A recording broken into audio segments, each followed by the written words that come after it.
in this lawsuit, this involves alleged abuse that took place in 2018 between two campers, but according to the victim, she says that the camp allegedly covered it up, and one of the people involved was Rabbi Ethan Linden, who is the director of Camp Ramah Berkshires. According to the victim, she says that... That's the sound of a recent TikTok video made by the Zaka organization. They're based in the United States, and they help survivors of childhood sexual abuse in the Orthodox Jewish community, including in Canada and in Israel.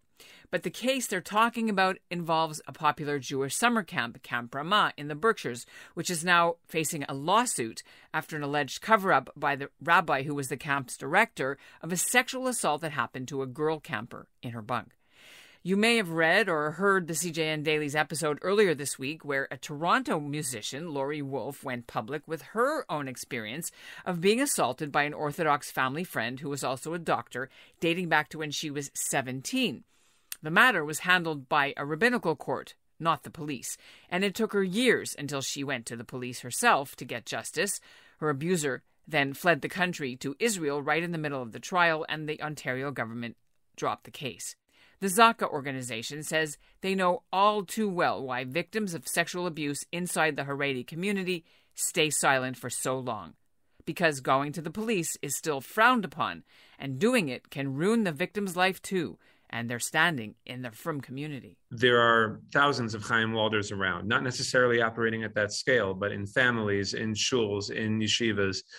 There are sexual abusers that still operate with impunity because they know the community is going to allow them to get away with it. I'm Ellen Besner, and this is what Jewish Canada sounds like for Wednesday, May the 18th, 2022. Welcome to the CJN Daily, sponsored by Metropia.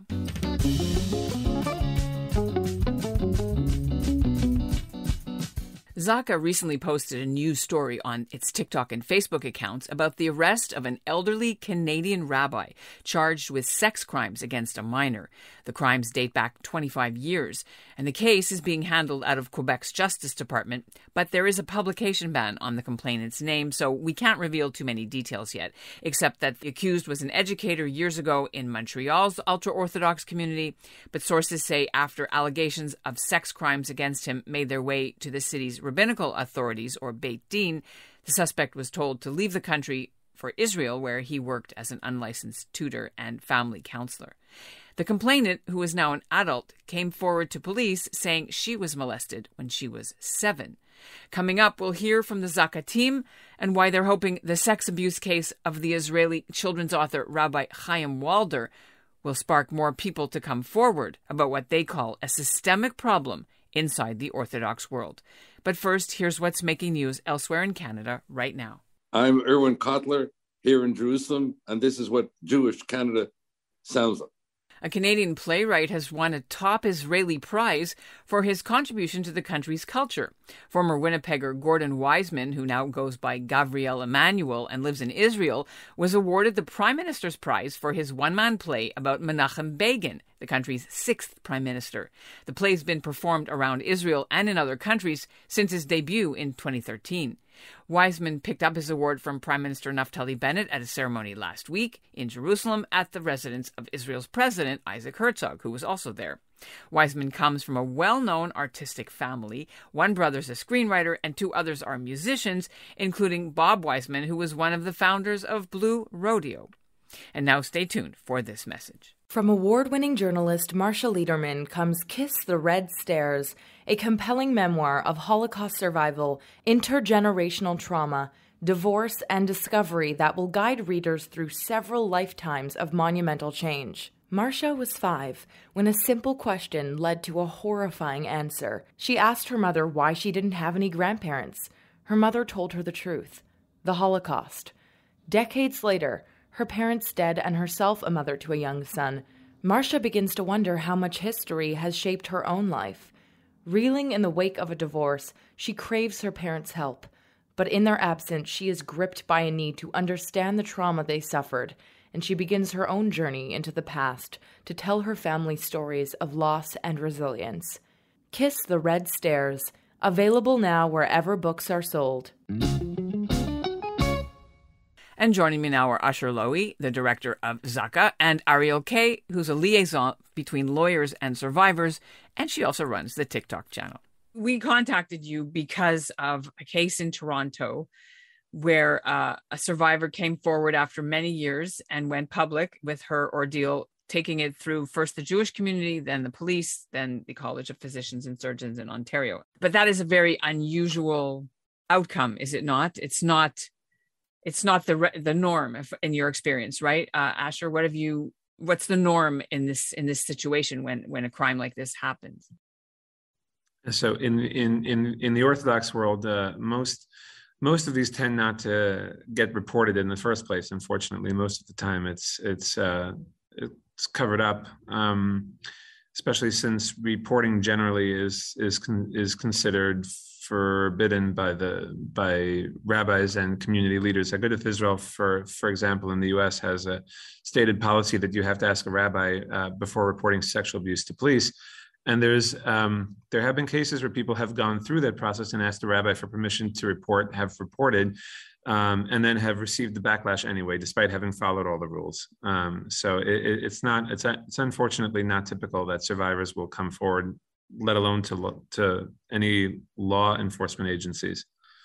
Let's break that down a little bit. What are the consequences and ramifications to a person who does report this in the community? So often someone who comes forward in the Hasidic world or the yeshivish world, the Haredi world generally, can face a number of different types of backlash. So we've seen people whose children have been expelled from schools in their area. There's one case that we're dealing with now, actually, where a woman is suing her abuser, who's a rabbi in her area, and he called up all the schools in the area and told them to expel her children and then not accept them. The rest of the schools were told not to accept them. So they now have to move away from where they are to get their kids into schools because of this. There are people who have been employed by businesses in the community who find themselves fired due to pressure on their employers. People who have housing from community landlords find themselves evicted, or their leases are not renewed. So there are, and those are the material consequences, but there are also other consequences as well. There are people who face extreme ostracism. They'll face backlash when they walk into shul. They'll no longer get any honors. They won't get aliyahs. They'll be considered the pariah by everybody around them because they dared to report. They're considered a meiser and informer and considered, as if they're forfeit. Is that against halacha or is that against omerta? So they'll claim that it's against halacha. That's not actually true. The halachas of Mesira don't apply in this case for a host of reasons, but most notably because sexual abuse is pikuach nefesh, hands down.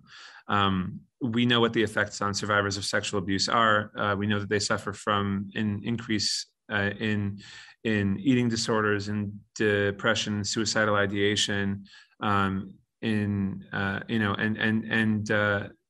that itself justifies the reporting to police. There are also concerns that get raised about lashon hara, that we can't talk about what's going on because it's lashon hara to talk about somebody else in this way. And our answer to that when we get those questions is, the Chavetz Chaim in Shmiras Halashon says very clearly that if there's a public benefit to talking lashon hara about somebody, then you're allowed to. And there is no bigger public benefit than warning the community and parents about a sexual abuser in their midst and making sure that they're brought to justice so that they can't continue abusing children. Now, we've heard a lot in the last, 6 months when the rabbi who was the children's author in Israel, Chaim Valder, right, was accused and then he hung himself or shot himself, I think. What impact has that, if any, had on opening things up or not? The Walder case was a big flashpoint.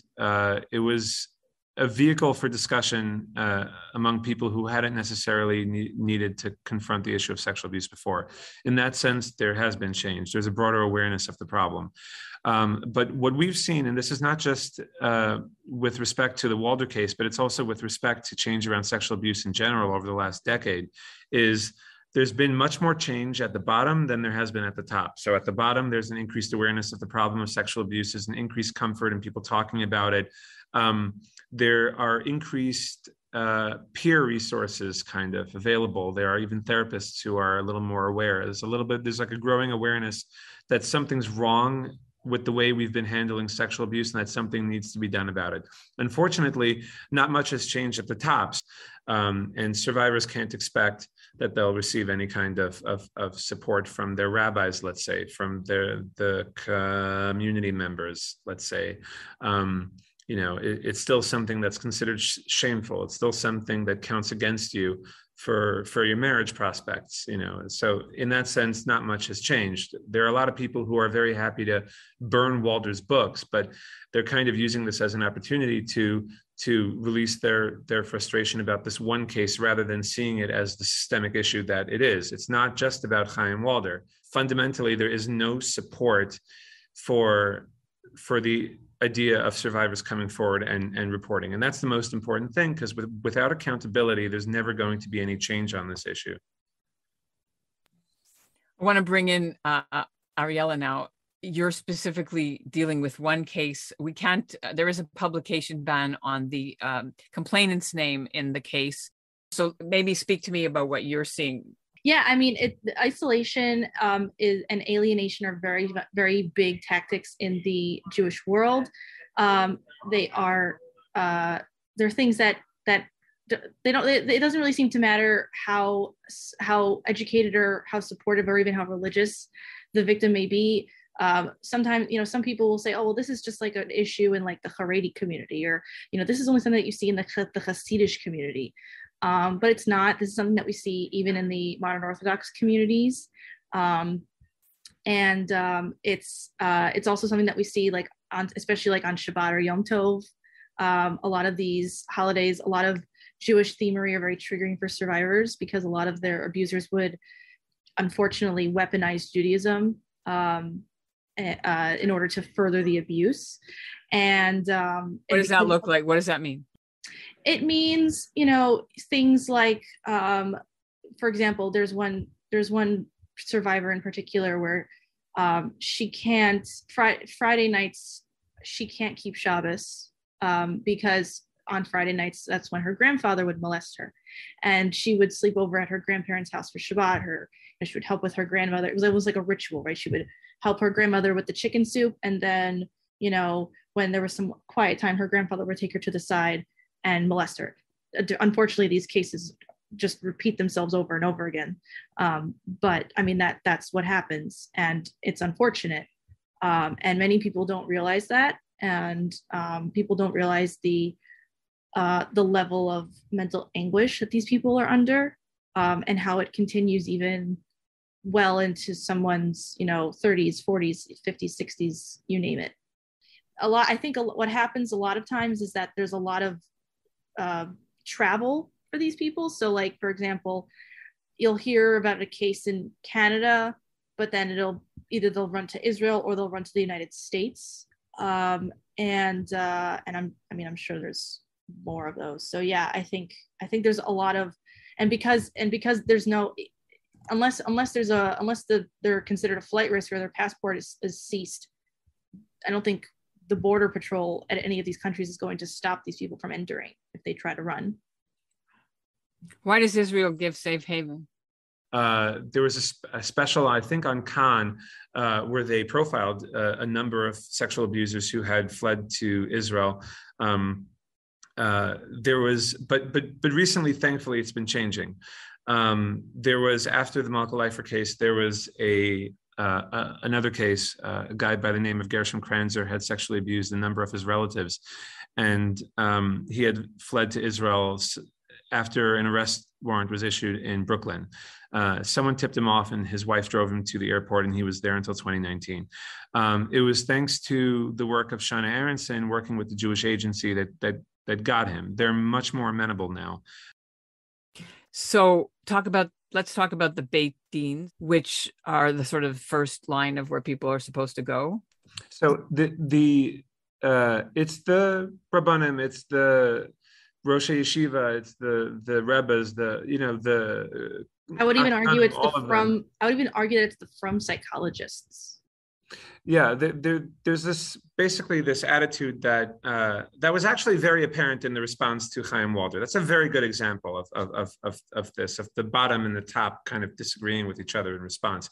The outrage that we saw around Chaim Walder was tremendous. The fact that there were book burnings in the street, however people feel about book burnings, was a significant thing, that this was something done not from the leadership. Leadership didn't tell people to do this. They told people to stop reading the books. They didn't tell them to burn it. This was people's expressing their frustration and rage at a problem that had been festering for decades, that had gone unaddressed. And the response from the top in the Haredi world, and even to some extent in the right-wing modern Orthodox world, was to publish articles in outlets like Mishpacha magazine and Ami magazine, saying, this is a really big problem that we have to take seriously. The solution is to set up specific batei din to address the problem of sexual abuse. But I'll tell you what, batei din, fundamentally, maybe the BDA is better than others, but batei din are generally corrupt. People should assume that they're corrupt, and more to the point, the most honest beit din has no power to enforce any of their rulings in cases of sexual abuse. They're not qualified to investigate it. They have no business dealing with it. So you posted recently on the Facebook page of your organization a pledge that was signed by 200 rabbis in 2015, urging their community members to go to the police. So that was a big thing. There were 5 or 6 Canadian rabbis who signed it. Since then, what's happened with that pledge? What's happened with more rabbis signing on? Tell me about that. So one important thing about that, it was important when it came out in 2015. It's important. So it was republished recently in the Pesach edition of Mishpacha magazine, updated with more signatures. But one important thing to note about that petition and the rabbis who signed it is that there are a lot of them on there who don't actually abide by what they said. There are rabbis on that list who absolutely cover up abuse. The reason we posted it anyway, knowing that the list is full of people who cover up abuse and occasionally abuse people, is because if it to anybody that matters to, that list is important. Meaning, if it will make a difference seeing that 200 rabbis around the world, Orthodox rabbis around the world, say to go to the police, if that will make a difference, then if it stops even one abuser, then that's worth it. If you need to reach Zaka for help, the link is in our show notes. They also run a hotline on Sabbath and Jewish holidays for victims of sexual and domestic abuse. And that's what Jewish Canada sounds like for this episode of the CJN Daily, sponsored by Metropia. Integrity, community, quality, and customer care. Today's listener shout-out goes to Joel Zelikovic of Toronto. If you like the CJN Daily and what we've been doing, please tell a friend or a relative about us and send them a link. And we'll end with a sneak peek at an upcoming episode. The Sephardi Voices Project is telling the unknown story of the expulsion of 1 million Jews from Arab lands after 1948. Canadian media executive Richard Stursberg is behind the new book and the exhibit soon to be launched at the Library and Archives Canada in Ottawa. Now, this story is not very well known. Everybody seems to be a little bit surprised to hear that this actually happened. People know about the displacement of the Palestinians by the Israelis, but they don't know the parallel story about the displacement of the Jews by the Arabs.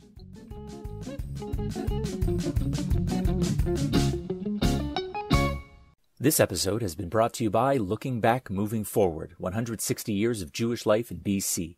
Published by the Jewish Museum and Archives of British Columbia for their 50th anniversary, this elegant volume is a once-in-a-generation collection of Jewish life and history throughout the province. Order your copy today at jewishmuseum.ca.